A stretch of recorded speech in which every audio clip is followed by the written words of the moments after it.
Naomba nijibu swali hili kwamba mwanaume kushindwa kuperform tendo la ndoa huwa kunasababishwa na mambo mbalimbali katika lifestyle, baadhi ya vitu vinapelekea athari kubwa katika mfumo wake wa uzazi.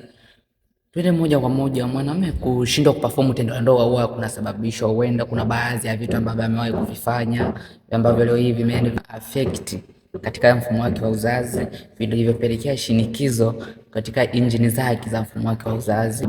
Mfano, kama amewahi kufanya masturbation au punyeto kwa lugha nyingine. Mwanaume anapofanya punyeto huwa ananyonga zile misuli, inapelekea kulegea. Ndio maana unafikia wakati unaenda raundi moja, unafikia wakati hauwezi kuendelea raundi nyingine.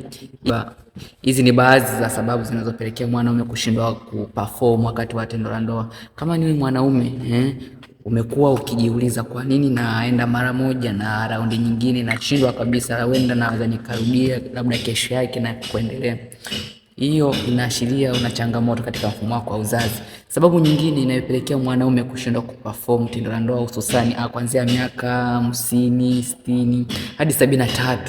Mara nyingi rika hili huwa linasababishwa au linashindikizwa na changamoto ya kisukari, pressure. Hii ukiwa na changamoto ya pressure, kujua kwamba lazima kwenye performance la tendo lazima ishuke. Sio kwamba unashindwa kuperform kwa sababu tu ya umri, hapana. Umri ni namba, lakini nguvu za kiume ni vile ambavyo unatakiwa kuiset mindset.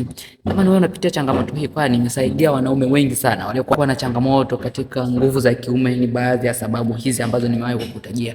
Ninayo program ya package ambayo itaweza kukusaidia kwenda kusafisha mishipa ya uume ili uweze kupata strong uume, uweze kuwa na strong wakati wa kushiriki tendo la ndoa.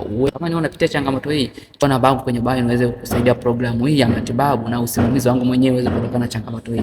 Vile vile usisahau ku comment, ku follow, like iwafikie wanaume wengi sana. Baadhi utakuwa umewasaidia wanaopitia changamoto hii. Dr. Kennedy nipo kwa ajili ya kusaidia wewe. Karibu.